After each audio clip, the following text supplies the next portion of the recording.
I'm not a medical person, and don't listen to me as a source of medical information. None of this is. But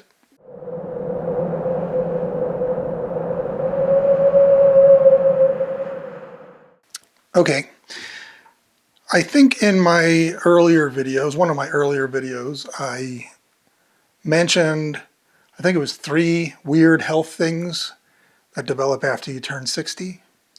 And one of them, I think, was tinnitus, or tinnitus. I used to call it tinnitus. I've since seen several doctors about it, ringing in the ears, and they all call it tinnitus. Doesn't make any sense to me. You don't go to the hospital, you don't go to the emergency room with appendicitis, but they call it tinnitus. Whatever, that's fine. What I'm more interested in is what can you do about it? And the answers invariably are, at least with the sort of garden variety first team doctors that you go see for this sort of thing, is nothing.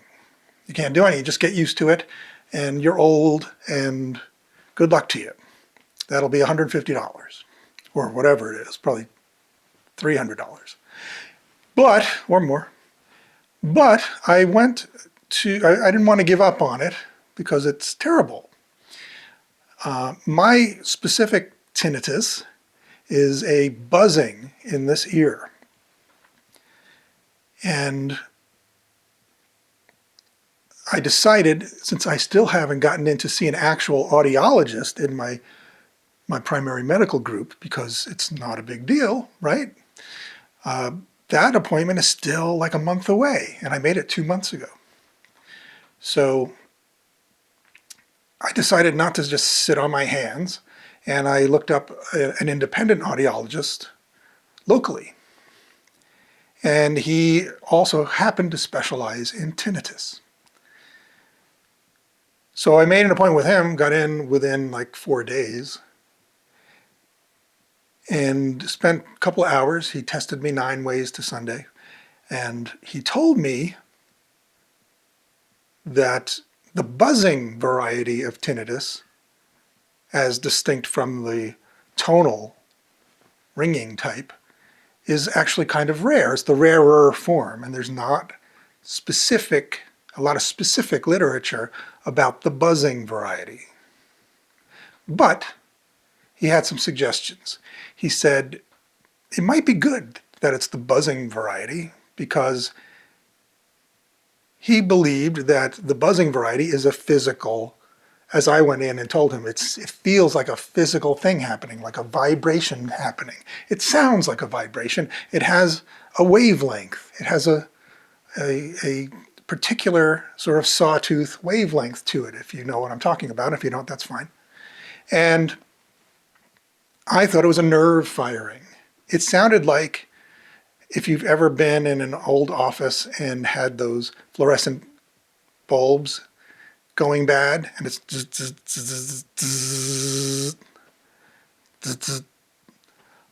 it would just randomly buzz. And he said, well, that does sound like a nerve firing or a muscle firing, but it's something behind it's in your inner ear, and there is very little you can do about it, but not nothing. He said, you can continue to narrow it down. And by the way, my hearing is fine. He said, for a 59-year-old, I'm going to be 60 this year, he thought my hearing was great, wasn't affected by the tinnitus really, and now it was, what can we do? So he had a couple of things to say. One was, just keep noticing when it happens. And mine would happen when I changed position, which is another reason he thought it was a physical manifestation of something, of pressure inside your ENT system. Because when I went from horizontal to vertical in the morning, I would get it. Then it would subside over the next hour or so. When I laid down at night, from vertical to horizontal, I would get it. And it would subside over the next hour. If I sat back in a chair too far, I would get it. And then if I got up again and walked around, it would subside. He thought that because it seemed tied to the ear, nose, throat system, and possibly the eustachian tubes, which go from behind your ear into connects with your throat, and your throat connects with your nasal passages, that whole system. He thought maybe it was eustachian tube dysfunction. So he suggested trying Afrin. Not as a fix and not as a long-term thing. You cannot take Afrin over and over because you'll get a rebound effect and it'll just do more harm than good. Your body will react to it negatively and make your problems worse. But he said when he went in for a procedure, ear, nose, and throat procedure, they made him take Afrin because what it does is it clears out that whole system temporarily. Your ear, nose, and throat, and your eustachian tubes are affected too. So he thought that if I tried Afrin and it had an effect, write it down and bring it with you when you go see the ENT person and take it from there. So it sounded like a long shot.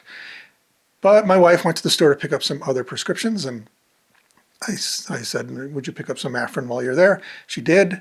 I didn't really rush to try it because I didn't think it would probably do much. I was starting to be resigned to having this issue for the rest of my life. But I tried it on the following Sunday, Afrin in both nostrils, put it away. Expected not much to change, although it did clear out my nose and my throat, and my whole system started to drain, and it works. It works like a charm for what it's designed for, which is to let you breathe again. But I really didn't expect it to do anything for the buzzing in my ears. I thought that was a long shot. So I just forgot about it. And I went about my day, and on a lazy Sunday, sometimes I'll lay down on the floor when my daughter's in the living room and she's on her iPad, and I'll take out my phone and I'll do some crossword puzzles and just have quality time, such as it is, in the same room at least, passing comments and making jokes and just whiling away our nice Sunday. So I laid down on the floor with a pillow and I took out my crossword puzzle app and I started doing a puzzle, and I got uncomfortable and I turned over, and I got uncomfortable again, turned over. And then I fell asleep for a little while, as I often do if I lay down on a lazy Sunday. And I woke up groggy. I stumbled into the kitchen, saw the time that I had slept, longer than I wanted to. Started wondering about dinner, and there I saw the Afrin bottle on the counter, and it hit me. When I laid down, I didn't have any tinnitus, no buzzing. When I rolled over from side to side, all of these things that I mentioned tend to trigger the event. Had no tinnitus. I fell asleep on the floor horizontally, no tinnitus. I got up, stumbled into the kitchen, changed from horizontal to vertical, no tinnitus. So I made a note of that, and I was very cautiously optimistic. And I waited a week. I didn't tell anyone, didn't tell my wife because I didn't want to get her hopes up. My hopes tend to stay down. Hers go up, and she's a little more optimistic. And I didn't say anything, and then I waited a week, and then the next week I tried it again because the tinnitus did return eventually. It returned about 7 hours later. And I waited a week because I didn't want to overuse the Afrin. It happened again. The tinnitus went away. Not 100% this time, I have to say, but 80%, like noticeable and undeniable improvement. And it could have been as simple as, I took less, or my body did get used to the Afrin, or who knows. But it did have an effect. So I'm more convinced than ever that it's a physical thing going on. It's a clogged eustachian tube or something. So I put that in my back pocket. And the tinnitus again, came back 100% by that evening. So a little background. I was thinking that I'm on a medication. I started a medication about a month before the tinnitus started. And that medication, called Buspar, has a very rare side effect listed, tinnitus. So as soon as I read that it was a side effect, a possible side effect of this medication, I stopped it that day. And then it didn't go away. And some of the literature said that it seemed to resolve in a week or so. Mine did not resolve in a week or so. But I didn't take it again anyway because I didn't want to take any chances. A month or so goes by, and our weather here in Minnesota is, very cold in the winter, but the houses tend to get very dry in the winter as well. And that affects your whole ENT system, right? It started to get warmer. And we had a day all of a sudden, out of the blue, it was like almost 80 degrees. And I went for a long walk, and it was a humid day. Went for a long, sunny walk on a humid day when every other day had been dry and cool up until then, since the tinnitus started.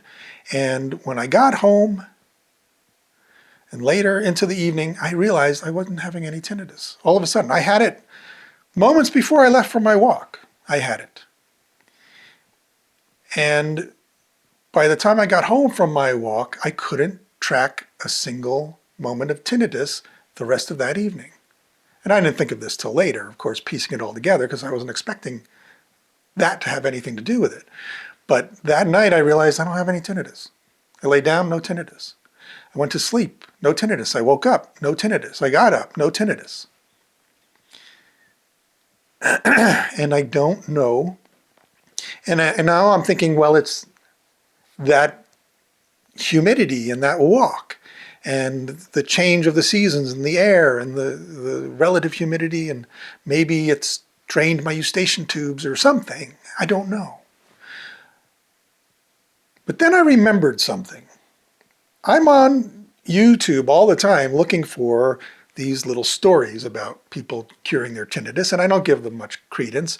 And the ones that are out there, I give even less credence. But there was one that I tried, and I wrote it off even as I was trying it, but I figured it don't cost nothing, so give it a try. I'm sitting here watching the video, and the guy has a method, and is a doctor, for, if you've ever been to a chiropractor, they have a little device with a trigger and a spring, and it kind of is a spring-loaded little rubber thumper, and they go up and down your spine with it.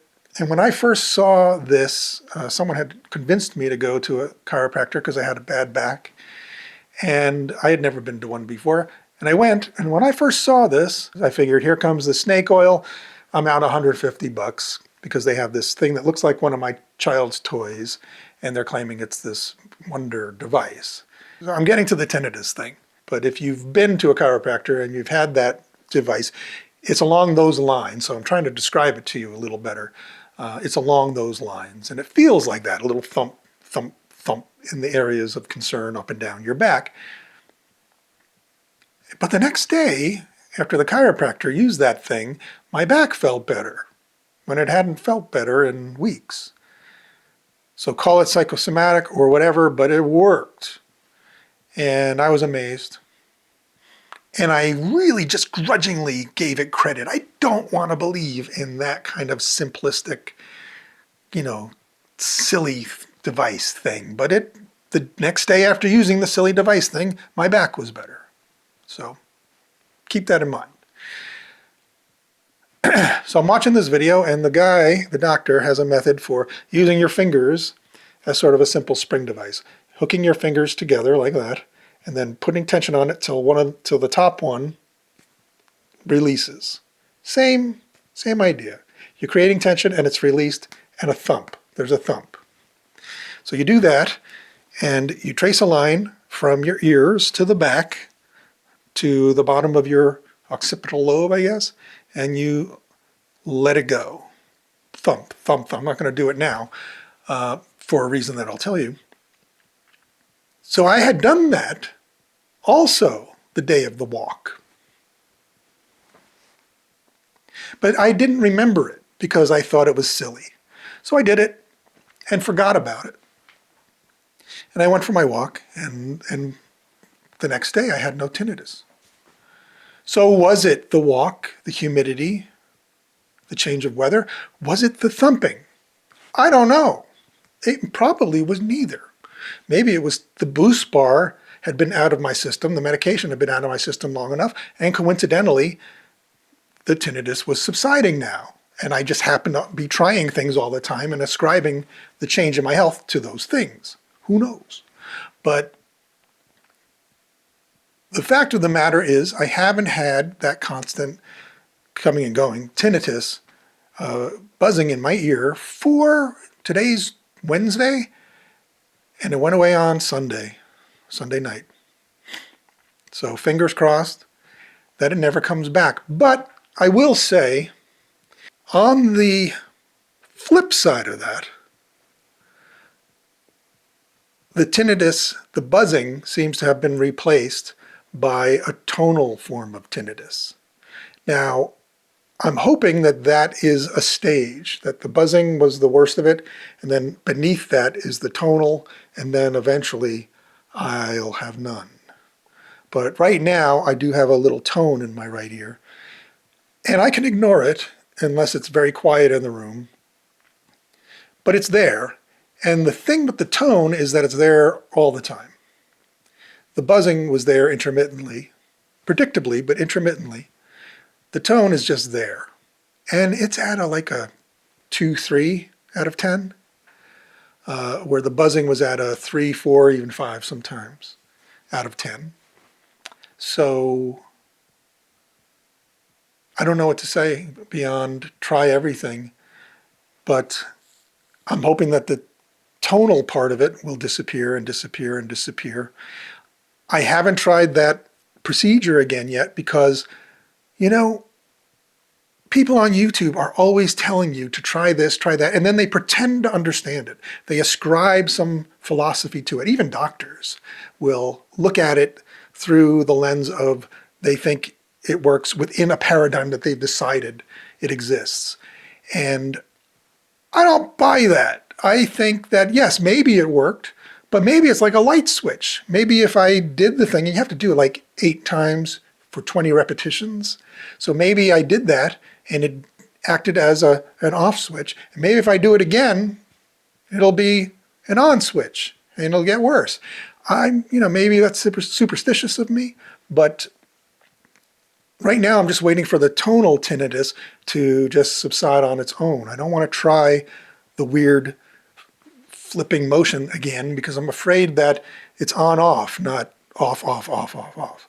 So that's where I'm at now. If it gets worse, I'll come back and let you know. If it gets better all the way, I'll come back and let you know. If I ever get in to see the audiologist at my medical group, I'll let you know what they say. But my hope is that the clicking never comes back, the buzzing, and that the tonal version just continues to subside. I know that's a long shot, but I really didn't think the buzzing would ever go away, and it's been gone for over 3 days now. So that's it. That's my story about tinnitus and it going away all of a sudden. I hope yours is not bad if you have it, and I hope it goes away. And all I can say is try these things, especially the free things, the ones that can't hurt. Try. Why not? That's my opinion, but don't take it as medical advice because I do not give that. But I am pulling for you, and I hope you feel better really soon. And I'll let you know anything I find out from these doctors when I see them. All right, take care.